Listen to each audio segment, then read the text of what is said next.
Merci de votre fidélité, fidèles téléspectateurs, amoureux de show jeunes. Il y a eu alternance, oui. Passation pacifique, non. En réalité, le problème n'est pas à ce niveau-là.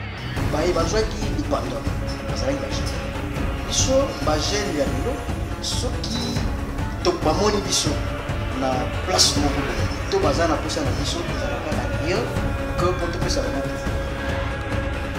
La difficulté se trouve au niveau supérieur. Les jeunes sont vraiment difficilement éduqués. La propriété pour les femmes, c'est le droit de voir sa vie progresser. Si elle pouvait être interrompue. Merci de votre fidélité, fidèles téléspectateurs, amoureux de show de jeunes. Bienvenue à votre émission que nous faisons s'accompagner partout où vous êtes. Le dimanche passé, je vous avais annoncé que nous serons avec M. Aimé, bien sûr qu'il est là, mais il n'est pas seul, il est toujours accompagné d'une femme avec qui nous allons décortiquer cette, je ne sais pas, faut-il appeler problématique ou bien découverte sur les diversités et inclusion. Avant d'y arriver, bonjour Tara. Bonjour madame. Il y a madame Nadège Bopé. Bonjour madame Nadège. Bonjour madame Nadège. Il y a une personne qui me pose la question, qui est madame Nadège? Madame Nadège Bopé est chargée de plaidoyer au sein de YAPAB RDC, YAPAB qui est un réseau de jeunes professionnels engagés pour le développement agricole. Et ici, je viens en tant que consultante du projet que nous allons présenter tout à l'heure, le projet diversité et inclusion. Et donc, je suis animatrice culturelle des formations et spécialiste en développement agricole, mobilisation des jeunes. Merci beaucoup et bienvenue à votre émission. C'est votre émission, ce n'est pas notre émission, c'est votre émission. Merci beaucoup. Monsieur Aimé, bonjour. Bonjour. Faut-il encore vous présenter bien? Non, peut-être ceux qui ne savent pas qui est M. Aimé. Oui. C'est un jeune Congolais. D'ailleurs, la répétition, c'est la meilleure. Oui. Je suis Aimé Kazeka, un expert en développement agricole. Et je m'intéresse aussi à plusieurs problématiques, par exemple la diversité et l'inclusion. J'ai aussi une spécialité en web de la deuxième génération. Je suis aussi vraiment focalisé sur l'engagement des jeunes. Vous aimez trop du chapeau à M. Aimé? Oui, c'est une culture. Partout où je voyage, je ramène toujours quelque chose. Ce n'est pas une culture congolaise. Le chapeau, c'est une culture africaine. Et aussi, je suis agronome de formation. Un agronome doit porter toujours un chapeau. Donc, c'est né déjà dans cette formation académique, mais aussi partout où je voyage, je ramène toujours une culture. Ça, j'ai acheté ça aux Philippines. Donc, c'était aussi pour dire que ça, c'est aussi... Autrefois, il y avait Israël à côté. Mais là, vous n'avez pas mentionné, c'est des pays à côté. Non, ça, c'est les fibres des cocotiers. Donc, la richesse des Philippines, c'est les cocotiers. Ils prennent maintenant les fibres, ils fabriquent les chapeaux. Donc, en tant qu'agronome, il faut valoriser l'agronomie à travers la transformation. Merci beaucoup. Là, c'était juste une curiosité. Une curiosité, vraiment, la meilleure curiosité. Comprenez mon émotion. Diversité, inclusion, c'est notre sujet du jour. Oui. Quel parallélisme y a-t-il entre diversité et inclusion? Pour expliquer un peu, ramener nos amis de comprendre bien cette notion, je vais dire que c'est un projet pilote qui est financé par Civikis. Civikis est une alliance mondiale basée en Afrique du Sud qui a lancé un appel international. Dans cet appel international, il y a 8 pays qui ont été sélectionnés. Donc l'unique pays francophone, c'est la RDC. Et parmi les organisations de la RDC retenues, il y a notre réseau des jeunes YAPAD. Et parmi les pays, je citerai, il y a la RDC, il y a le Soudan du Sud, il y a l'Ouganda, il y a la Macédoine, il y a la Palestine, il y a les Philippines, il y a l'île Fidji et la Bolivie. C'est quoi ce projet diversité? On a pensé, on a réfléchi. C'est vu qu'il s'agit qu'à travers le monde, souvent les organisations de la société civile parlent des autres. Ils parlent du gouvernement, il parle des gouvernants, il parle de ce que les autres font. Mais il n'y a pas eu l'examen autocritique, il n'y a pas un regard interne. C'est pourquoi Civicis est retourné vers soi-même, vers les organisations, pour voir ce qu'on appelle la santé organisationnelle. Dans la santé organisationnelle, on a la manière maintenant la diversité est vécue, l'inclusion, le leadership, le pouvoir, tout ça c'est le paquet de la santé organisationnelle. Donc le projet est mis en œuvre dans notre pays depuis septembre. En septembre, il y a eu l'audit. Civicis a recruté une auditrice internationale qui est venue du Cameroun, qui est venue nous auditer. Auditer, c'était faire un diagnostic sur nos forces et nos faiblesses.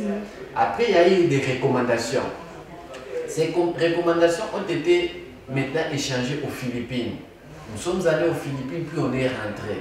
C'est au mois de février que nous avons maintenant mis ces recommandations sous forme d'action.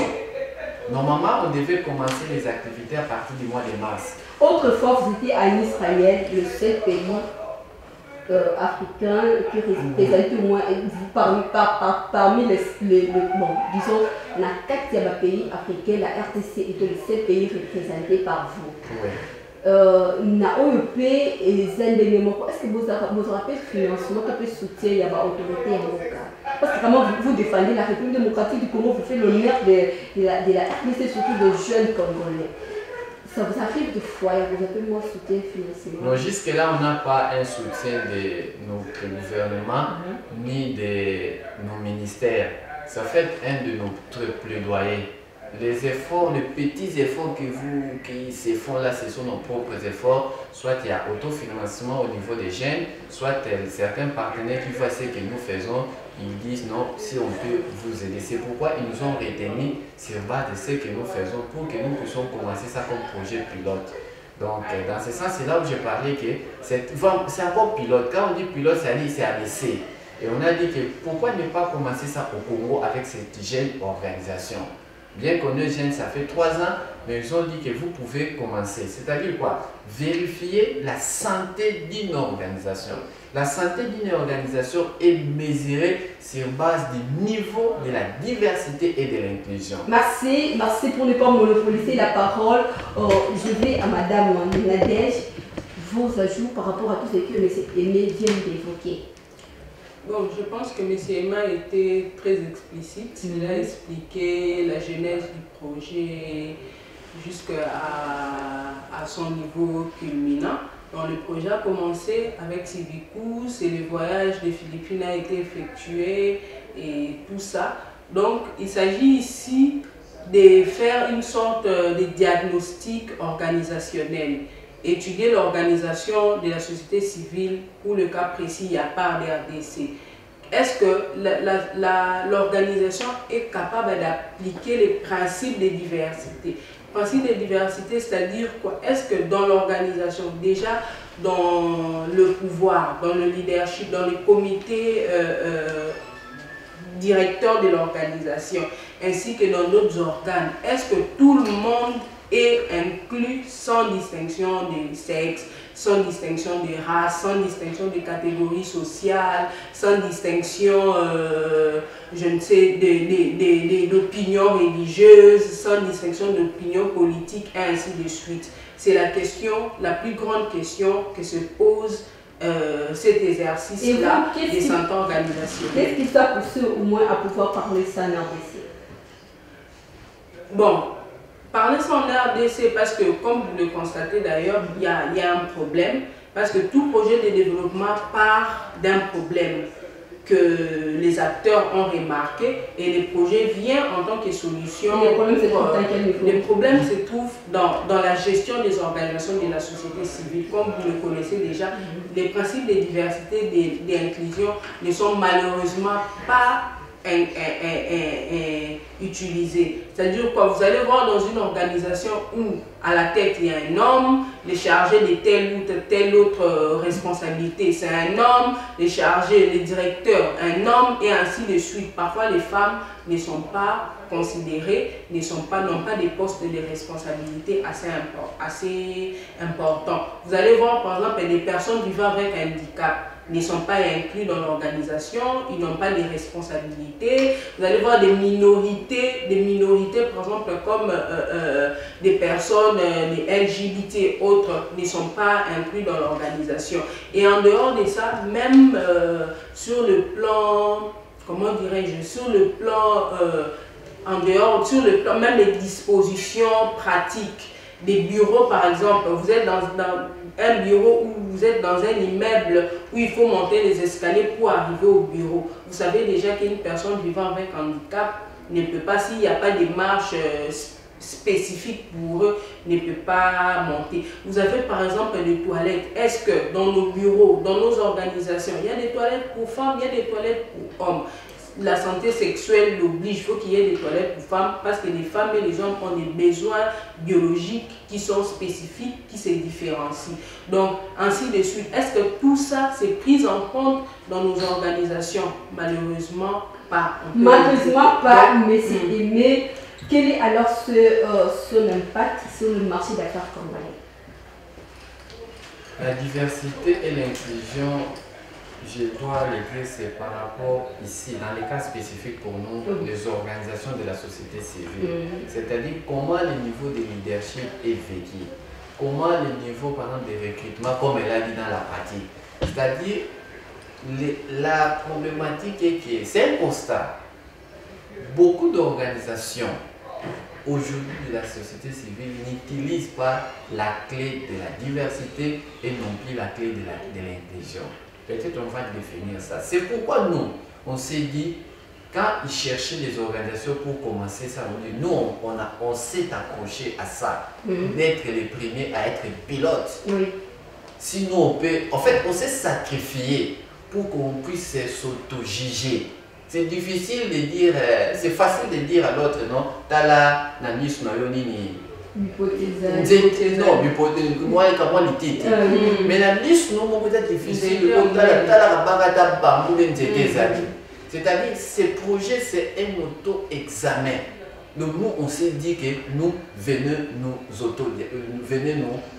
nous juger, on peut dire, nous la cobaye. En fait, voilà le terme actuel. Nous, on s'est dit d'être cobaye de la diversité et de l'inclusion.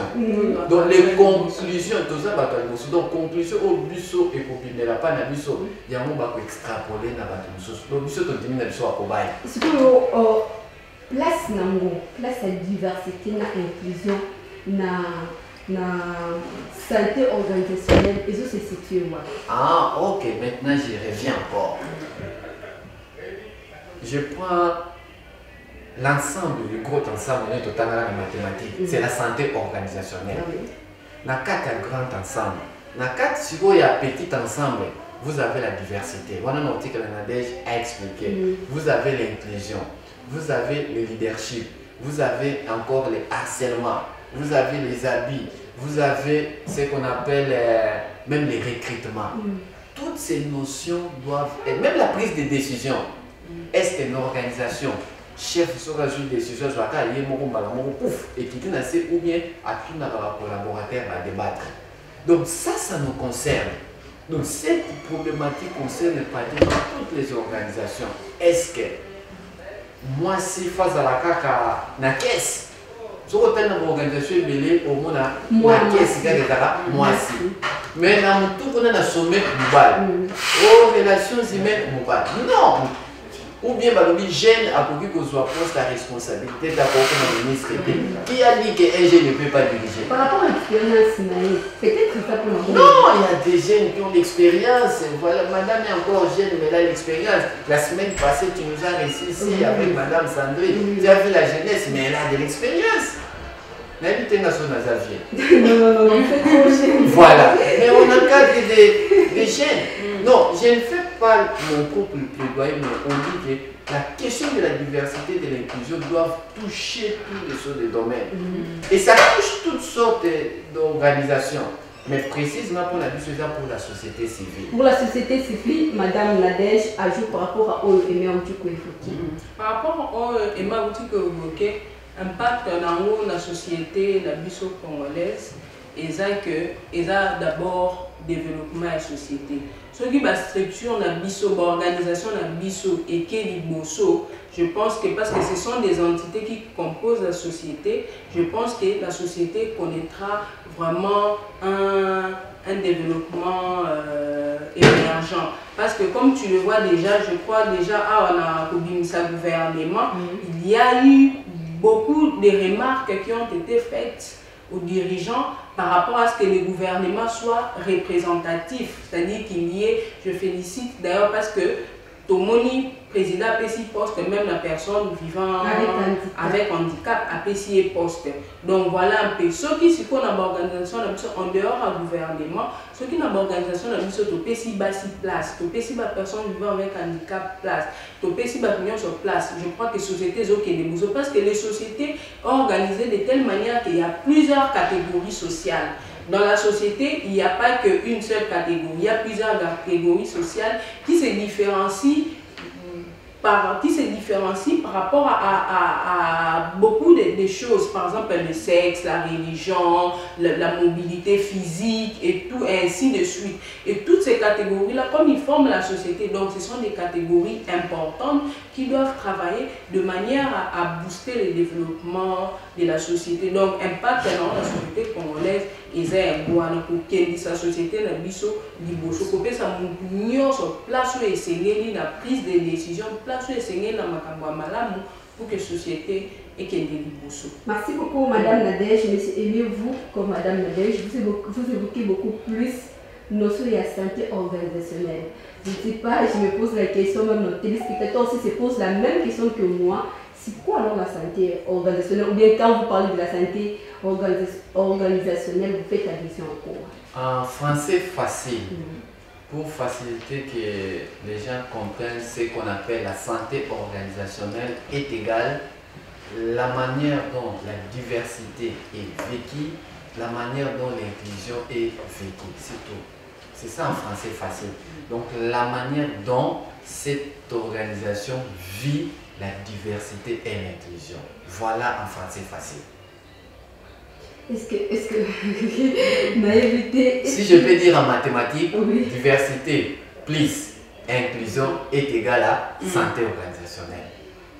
Donc diversité plus inclusion est égal à santé organisationnelle. Quelle catégorie de jeunes souhaiterez-vous avoir dans votre secteur?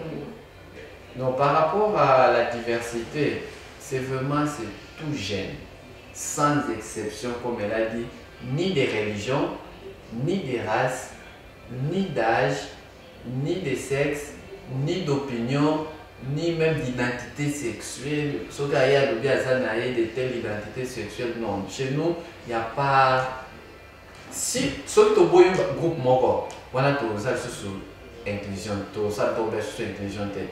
Et l'union de Baboy, dans une catégorie à jeune, ou nous sommes pas jeune, qui se sent jeune, il est le bienvenu. Donc on n'a pas de catégorie. Mais ça arrive des fois que moi, que ma personne vivant avec handicap, ça a quand même une difficulté, surtout s'il y a pour aider Bino, par exemple, bon, on peut la course, moi, quand ils sont trop rapides, mais compte tenu, il y a incapacité à courir à Bino service malamouté. Et que ferez-vous il faut tenir compte, non seulement inclure toutes les catégories sociales, mais aussi tenir compte de leurs capacités. Voilà. Tenir compte d'adapter le travail par rapport à leur niveau. Et ça, le coup là, on peut par exemple une personne vivant avec handicap. On est obligé de vivre avec handicap, mon salaire, mon sous et c'est ni ma casse au moto,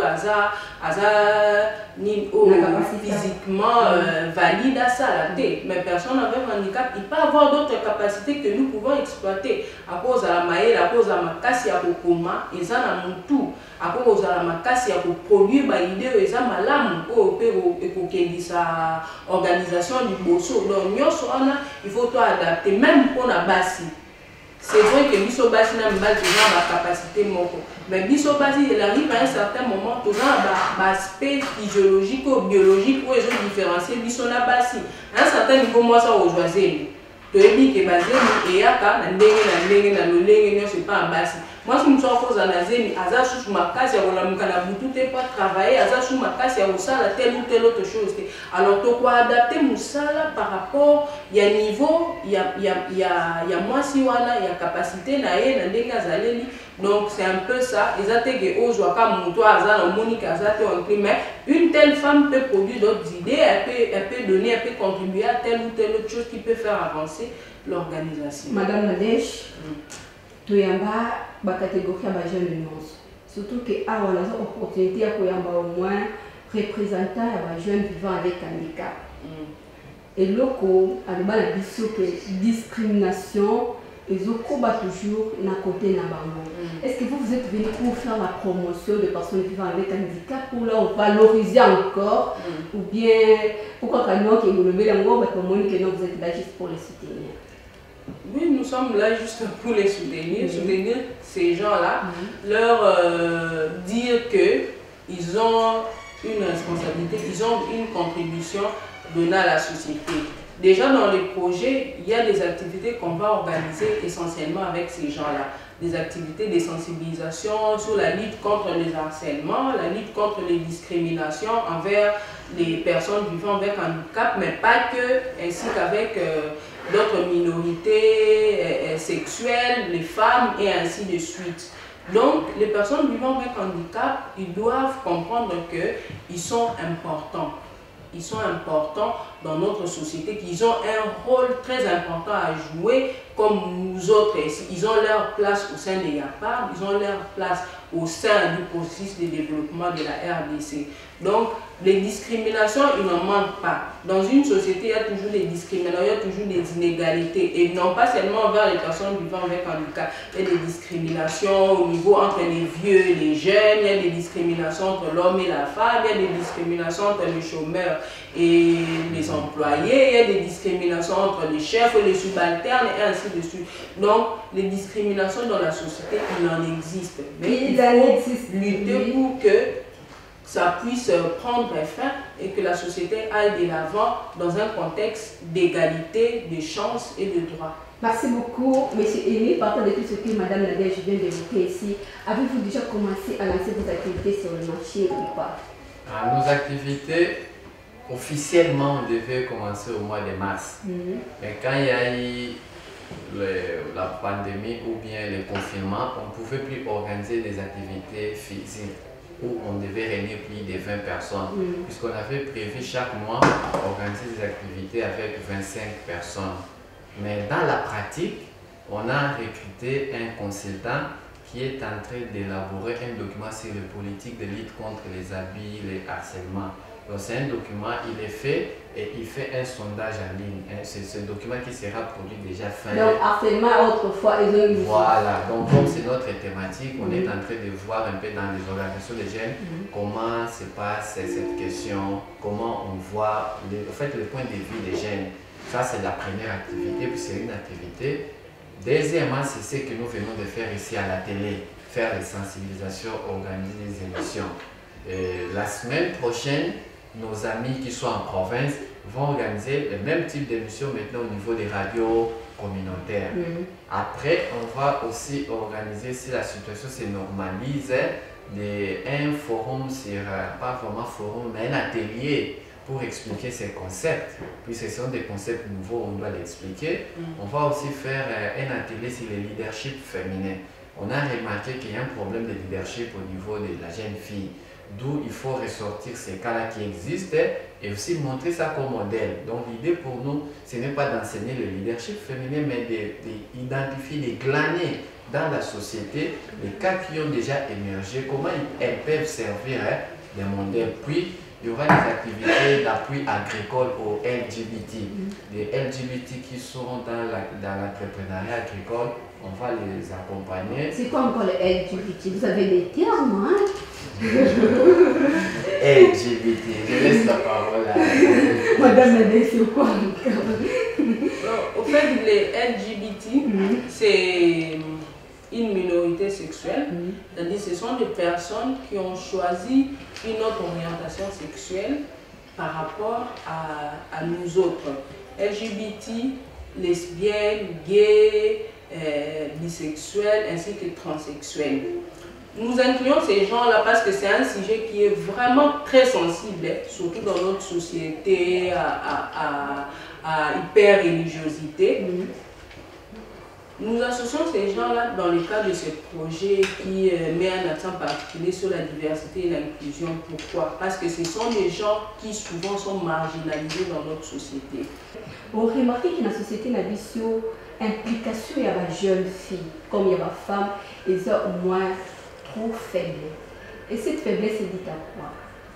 Cette faiblesse a une cause qui est purement culturelle. Et ça, depuis la société, d'abord nous sommes dans une société qui est bâtie sur un système patriarcal. C'est-à-dire quoi, où le pouvoir est donné à l'homme et la femme vient après, la femme vient derrière l'homme. Donc, on a toujours vivre et ça a résultat, il y a toujours qui dès l'enfance, parce que toute la société est déjà bon, que c'est l'homme qui est supérieur à la femme, une société avec sur un principe phallocrate, c'est-à-dire c'est l'homme qui est supérieur à la femme, moi ça la cima. Et déjà dès l'enfance, ma côte cette idée moi je vois que des classes autant en maternelle, déjà papa au travail, maman la cuisine, chauffer les gâteaux. Bon, comprenez, je ne sais pas chanter, je ne sais pas chanter, donc voilà un peu. Déjà, on nous a inculqué déjà ces stéréotypes-là que la place de la femme est dans la cuisine. Même si une femme étudie, place naïe à Rushuka, et Zakara, la cuisine.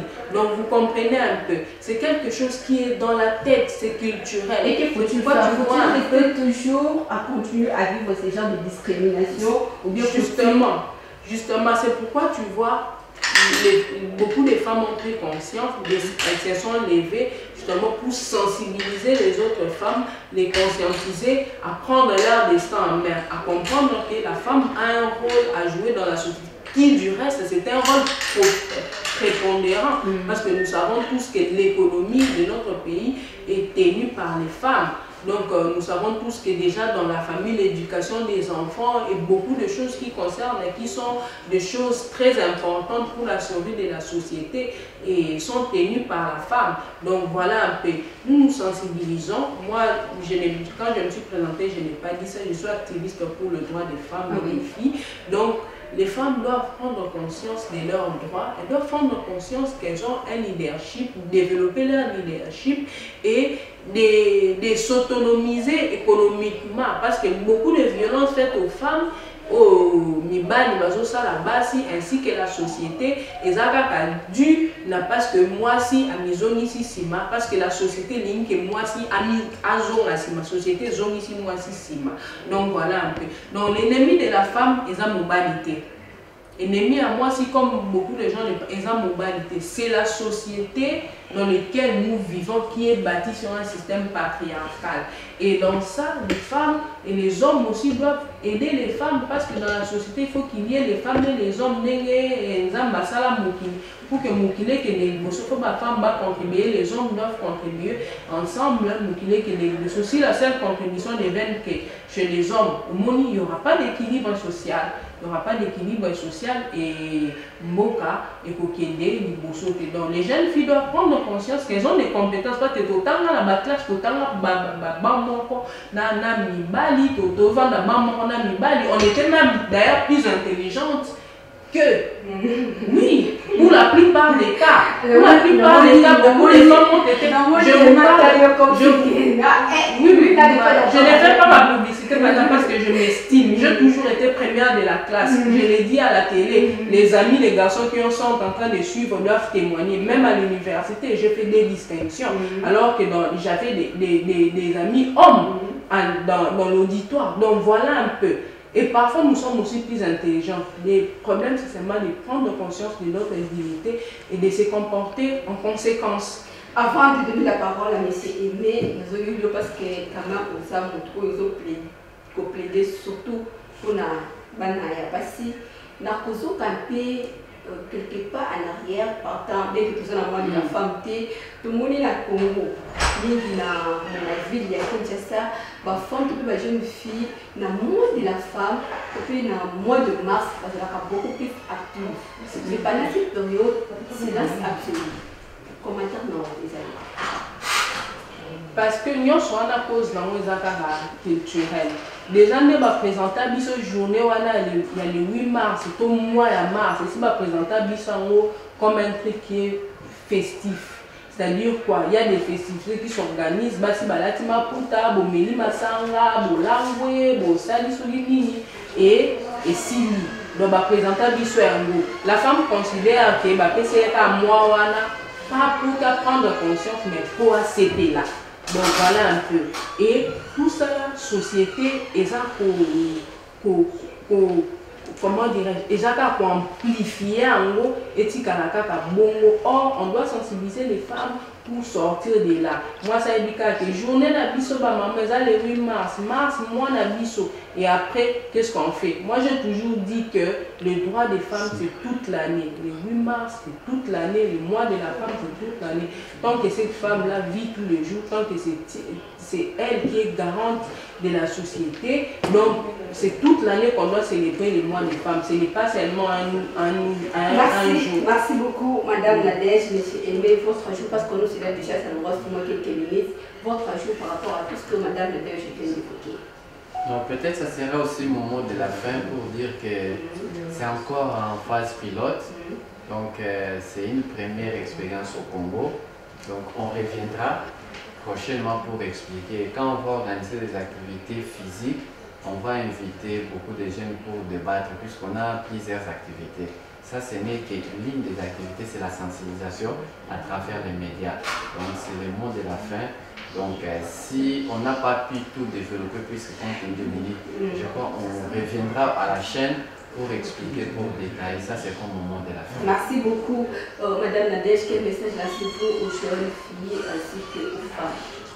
Les femmes doivent prendre conscience de leur dignité et se comporter en conséquence. Elles doivent savoir qu'elles ont des droits, elles doivent développer leur leadership, elles doivent s'autonomiser, elles doivent créer, développer, mettre les idées en place pour permettre leur autonomisation, socio-économie. Je pense que c'est dans ce sens-là qu'on va lutter contre les discriminations et les inégalités basées sur les genres. Merci M. Aimé, merci Mme Nadège. Nous voici arrivés à la fin de cette émission.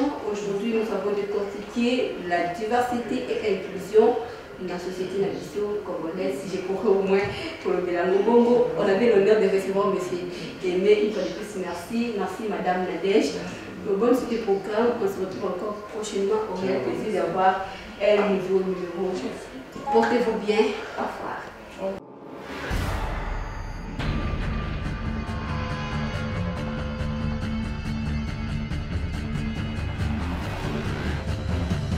Merci de votre fidélité, fidèles téléspectateurs, amoureux de show jeune. Il y a eu alternance, oui. Passation pacifique, non. En réalité, le problème n'est pas à ce niveau-là. bazwaki lipanda bazalaki bagene biso bagene ya lelo soki bamoni biso na place moko to baza na posa na biso ezalaka na rien que pour topesa bango. La difficulté se trouve au niveau supérieur. Les jeunes sont vraiment difficilement éduqués.